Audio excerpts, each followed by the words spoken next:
Hello YouTube, it's Ryan here with Hobbies of a Man once again, and today we are doing another rambling video. Now this month's topic is kind of a continuation of last month. Now last month I talked about why I decided to start reading Shojo, and now I'm talking about what I learned, in quotation marks, from reading Shojo for a month. And basically, I'm not exactly sure that I learned much, but there are a few different key things that I did notice at the very least. Maybe I didn't learn from them, but I did notice them. So I want to talk about it. Obviously, this is not scripted since it is a ramble video, and I hope that I don't have to edit it that much because that's the whole point of these. It's just me sitting down to have a conversation and just kind of go off the top of my head. Minimal editing, minimal, thought process. This is literally just off the top of my head. I mean, it is somewhat organized because I do think about it before recording it, but it's not like my other videos that are very heavily structured. So, what did I learn from reading Shojo? Well, the first thing that I learned, which I already kind of knew, but this really cemented it for me, is that demographic does not really matter. Now, demographic does matter in terms of selling and kind of categorizing things correctly, but the Japanese manga industry doesn't really categorize its stuff very clearly anyways, because the demographic label comes from the magazine, not necessarily the direct content in the manga that you're talking about at any given moment. Like, there is an element of that is there and that is clear. Like, obviously, shonen manga is going to be male protagonist and it's mostly going to be action oriented, whereas shoujo manga is mostly going to be female protagonist, and from what I've seen, it's mostly going to be romance oriented. Okay, still, because of genres and the fact that, just because boys like this more than other things doesn't mean that they can't enjoy the other stuff too. Obviously, shonen is still going to have romance stuff, which most of the time shows up as rom-coms, slice of life, and most of them also include ecchi bits. I guess harem technically also counts as a kind of like romance-oriented genre, but it's not necessarily correct, depending on your viewpoint and like morality of it, right? And of course, shoujo is also going to feature action-oriented series because a lot of girls do actually quite enjoy the battle shonen, right? So obviously, there are going to be nuanced differences between each, but in terms of a reader, it doesn't really matter. You can pick up anything and you can enjoy it as long as, one, it's well written, and two, it resonates with you. And that's the most important thing. You just have to read things that resonate with you, and everything else about them doesn't necessarily matter. Like, obviously, you're going to have preferences and stuff, but don't be afraid to pick up a shoujo series that sounds interesting just because it's a shoujo. And, in reverse, if you're someone that only reads shoujo, don't be afraid to pick up a shonen just because it's labeled as shonen. Most of the time, you're going to find that it's written in such a way that it appeals to both sides of the equation without really giving up anything to either side, if that makes sense. Like, I don't know how to explain it properly, but it's like, you don't lose anything by trying the other demographic just because you don't know anything about it or you think that it's going to not be appealing. You're losing by not trying it. You're not losing by giving it, the chance to be interesting to you. So, yeah, demographics don't matter. You should read whatever you find interesting. If that only happens to be shonen, well, that's it. But it's not because you didn't want to try shoujo. It's important to allow yourself to try different things and kind of enjoy different things that you wouldn't have enjoyed before, which is, a good stuff. It's how you kind of build experiences and learn new things about yourself and about others is through, this experimentation of, everything in general, but literature is actually quite helpful in terms of stuff like that. So, yeah, that's the one key thing that I learned. Now, in terms of comparing and contrasting shoujo to shonen, there's like two categories of things that I read. Battle-oriented shoujo, which battle shoujo sounds like a bad made-up term that I don't want to use because I very much doubt anyone else does. But basically, like the magic shoujo, like the magic girl thing, and the kind of like more historically action-based stories, and then the rom-com stuff. Or well, actually, I don't think a lot of shoujo stuff is necessarily labeled as rom-com, although it definitely comes off as that. I think most of the time it's just labeled as romance, but same thing. So I'm gonna compare shoujo battle stuff and shoujo rom-coms to shonen battle stuff and shonen rom-coms. And I think in terms of like the battle-oriented stuff, shoujo definitely loses a little bit compared to shonen. Now, I think there's a few reasons for this, and most of them are to do with me, not necessarily like what I'm comparing. So I think it's because my range of battle-oriented shoujo is actually quite small. It's only 5 books, whereas for shonen, it's rather diverse. There's I don't know, maybe 30 series that I can think of.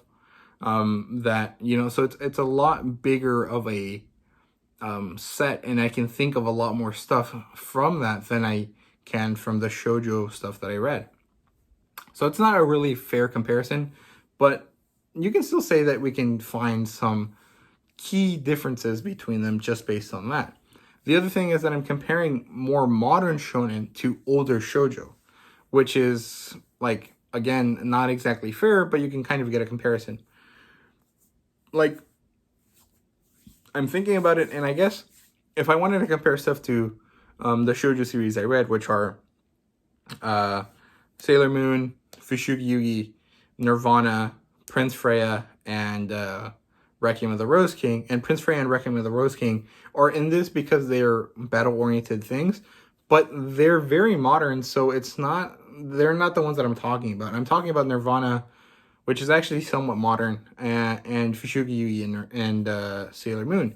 Those two specifically, I did not enjoy. Like, I did enjoy both of them, but the main characters in them were rather weak, in my opinion, compared to shonen main characters.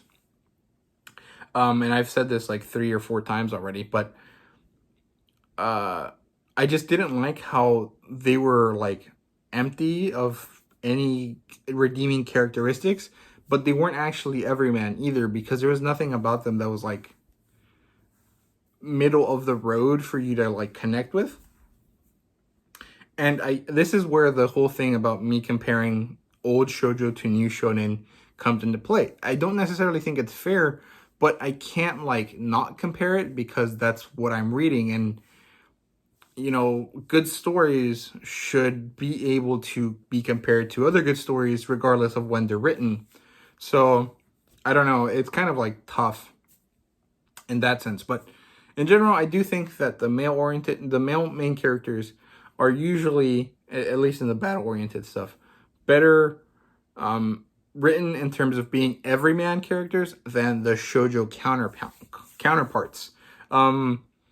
Like Prince Freya and Freya in Prince Freya and Richard in Requiem of the Rose King were very well written as individual characters, but they weren't really everyman. So it's not really like what I'm talking about. They're very fine and good, and I quite like both of them. But Usagi, Meika, and whatever the main girl in Nirvana are called, all were like empty vessels of characters without anything characteristic about them except being cute. Or one of them was rather selfless, but she was like the only one, which is the one from Nirvana.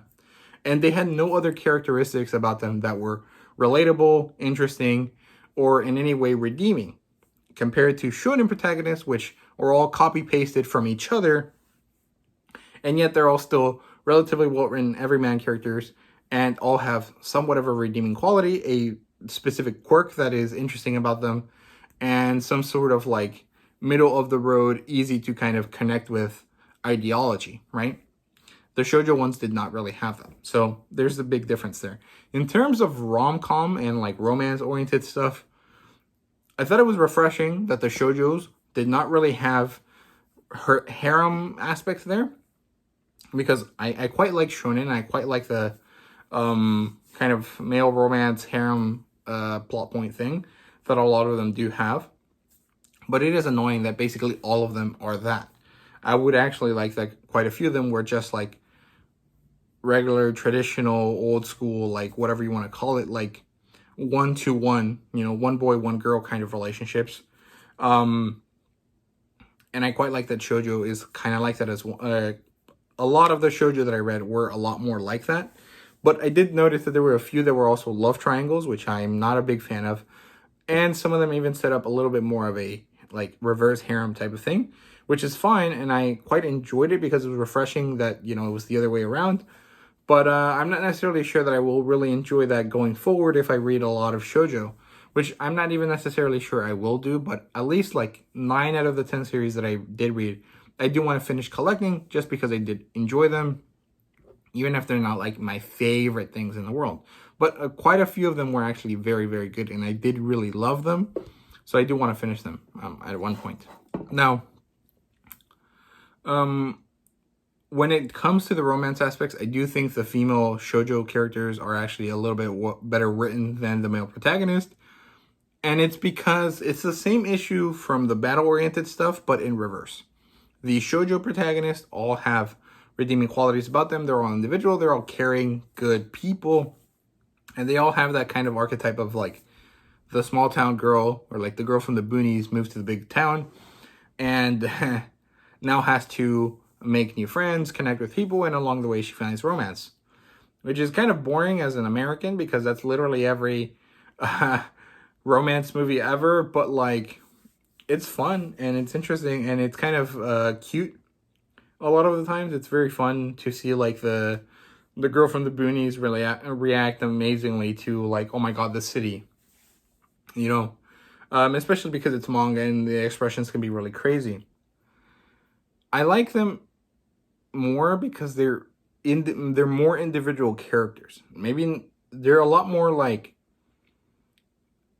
more just individuals, I guess. But it's very much the same thing as like shonen, as battle shonen stuff, where it's like they're all basically copy paste copies of each other, but they all have their interesting quirk, their, you know, good nature, and maybe varying ideologies.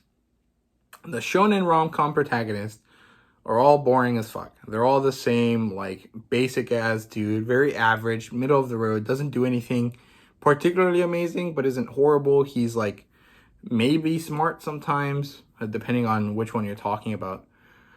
But in general, he's just a boring nobody. And that's more of the kind of like,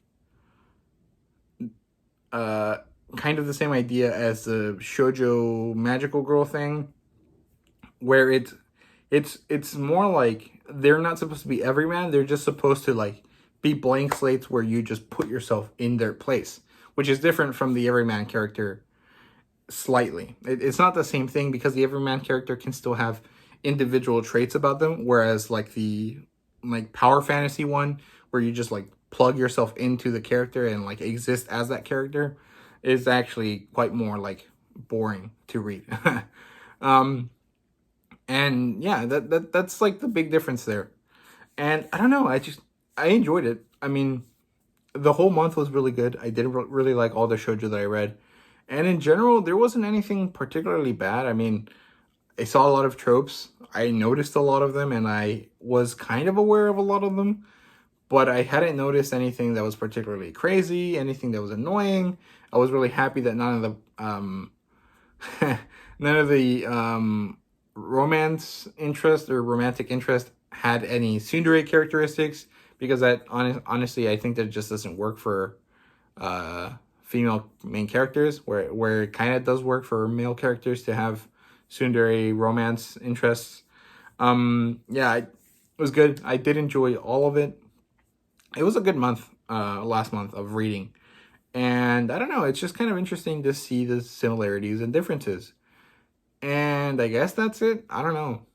I don't know what else I learned. Basically, like, yeah, that's it. Demographics don't matter. And generally, battle-oriented shonen is better in terms of a main character than shoujo that is battle-oriented. And, you know, the third thing is that shoujo romantic main characters are a little bit better than the romantic main characters in shonen. So there you go. That's it for me, I guess. Thank you guys very much for watching. I hope you guys enjoyed. And let me know if you guys disagree with anything I said down in the comments. I mean, I didn't read all of Sailor Moon, so maybe there is character development that I just didn't get to see, and I'm making conclusions without finishing, but, you know, it's based on the first 2 volumes, so there you go. Now, what do you guys think about the main character thing that I was talking about?